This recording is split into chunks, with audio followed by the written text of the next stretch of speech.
इस वीडियो में डिस्कस करेंगे एक्सरसाइज 9.1 का क्वेश्चन नंबर 12। इन क्वेश्चंस में फिगर बनाना बहुत इंपॉर्टेंट है, तो मैं आपको क्वेश्चन समझाते समझाते पहले रफ में फिगर बनाना बताऊंगा, उसके बाद फेयर फिगर और फेयर सॉल्यूशन दिखाऊंगा। चलिए तो स्टार्ट करते हैं। क्वेश्चन है, from the top of a 7 metre high building.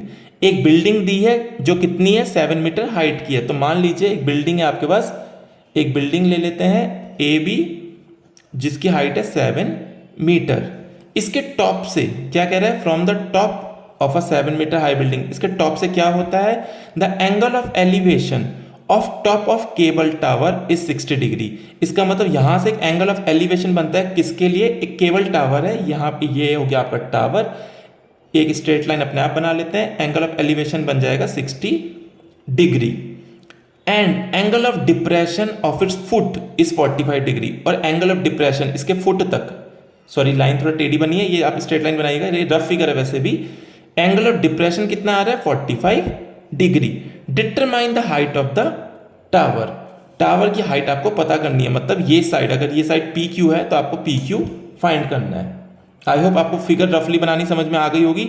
इसको आप ज्वाइन कर सकते हो अपने आप, अपने बेनिफिट, अपने इजीनेस के लिए इसे हम ज्वाइन कर सकते हैं। चलिए तो अब चलते हैं ओरिजिनल एक्चुअल फिगर पे, फेयर फिगर और फेयर सॉल्यूशन पे। ऐसे बनेगी इसकी फिगर, ये आपकी फिगर है। देखिए ये हो गई आपकी 7 मीटर की बिल्डिंग और ये इधर टावर है एक। यहां से एंगल ऑफ एलिवेशन 60 डिग्री है और एंगल ऑफ डिप्रेशन जो नीचे फुट पे आ रहा है, नीचे जा रहा है, वो 45 डिग्री है, राइट। अब एक काम देखिए, अगर ये 45 है, हमने पहले भी पढ़ा है पिछली क्लासेस में, ये 45 है, ये दोनों लाइंस पैरेलल होंगी, ए ई और बी डी। ये 45 है तो ये एंगल भी कितना हो जाएगा, ऑटोमेटिकली 45, राइट। ये 7 मीटर है तो ई डी कितना आ जाएगा, 7 मीटर। ईडी भी कितना हो जाएगा आपका, अगर ये 7 मीटर है तो ये भी इतना, इधर कितना होगा, 7 मीटर। आपको निकालना हाइट ऑफ टावर, मतलब सीडी आपको फाइंड करना है। सीडी कैसे निकलेगा, सीई प्लस ईडी। ईडी तो हमें पता है 7 मीटर, पर सीई नहीं मालूम है, तो सीई कौन से ट्राइंगल से निकलेगा, ए सी ई से। पर आप देखिए ए सी ई में हमें सीई निकालना है, लेकिन हमें ना ये साइड पता है, ना ये साइड पता है, और ना ही ये साइड पता है। तो पहले आ जाते हैं जरा दूसरे ट्राइंगल पे, ए बी डी पे। इससे एक काम करते हैं, बीडी पता करते हैं। जहां हमें बीडी पता चल गया, बीडी और एई आपस में इक्वल होंगे। अगर ये साइड आ गई, इस साइड पता चल गया तो इसके इक्वल होगा एई।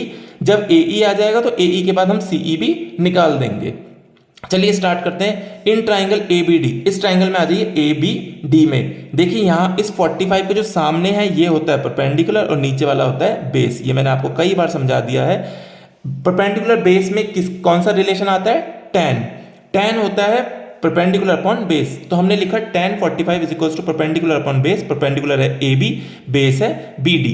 tan 45 अगली लाइन में हमने सिंप्लीफाई किया, इंप्लाइज tan 45 होता है 1 is equal to A B upon B D, यानी कि बी डी ऊपर जाएगा तो B D is equal to A B is equal to 7 metre. ये हमें पता चल गया कि बी डी कितना आएगा, बी डी भी आ गया आपका 7 मीटर, ये निकल के आ गया। देखिए अब बी डी 7 है तो ए ई कितना होगा, ए ई भी अपने आप हो गया 7 मीटर, क्योंकि ये दोनों इक्वल हैं। अब ए पता है तो अब सीई पता करेंगे। देखिए इस एंगल से 60 डिग्री के सामने वाली साइड अब हो जाएगी ये सीई परपेंडिकुलर और एई नीचे हो जाएगा बेस। तो परपेंडिकुलर बेस में फिर से लगाएंगे tan थीटा। tan होता है परपेंडिकुलर अपॉन बेस। देखिए आगे करते हैं, इन ट्राइंगल ए सी ई। पहली बात तो A E is equal to B D equal to 7 metre. क्या कह रहा है, ये ए ई बी डी के इक्वल है, ये भी हो गया 7 मीटर, जो मैंने आपको ऑलरेडी लिख के बता दिया है। अब हमने लगाया tan 60 is equal to perpendicular upon base, यानी कि सीई अपॉन एई। tan 60 होता है √3, सीई हमें निकालना है, एई हमें पता चल गया 7 है, तो सीई कितना आ जाएगा, 7 यहाँ मल्टीप्लाई में जाएगा तो सीई हो गया 7√3। सीई हो गया आपका 7√3। अब यहां आ जाइए, देखिए अब हमें पता है सीई भी निकल के आ गया। अब हमें फाइनली क्या करना है, सीई आ गया आपका 7√3। हाइट ऑफ द टावर है सीडी, तो कैसे करेंगे, हाइट ऑफ द टावर कैसे निकालेंगे, सीई प्लस ईडी। तो height of the tower CD कैसे निकालेंगे, सीई प्लस ईडी। सीई है 7√3, ईडी है 7, दोनों को प्लस कीजिए, 7 कॉमन आ जाएगा, बचेगा यहां से √3, यहां से 1, 7√3 प्लस 1। अगली लाइन में आप फाइनली आंसर लिख सकते हैं, therefore height of cable tower is 7 bracket में √3 प्लस 1 मीटर। यूनिट लिखना मत भूलिएगा, ये बहुत इंपॉर्टेंट है यूनिट लिखना, क्योंकि आप हाइट बता रहे हैं किसी की, क्योंकि बाकी क्वेश्चंस में सारी जगह मीटर मीटर दिया है तो आपको ये भी मीटर में लिखना होगा। तो आई होप आपको ये सॉल्यूशन समझ में आया होगा। मुझे कमेंट सेक्शन में अपने रिस्पॉन्सेज जरूर बताइएगा और नेक्स्ट क्वेश्चन के सॉल्यूशन के लिए मिलते हैं नेक्स्ट वीडियो में।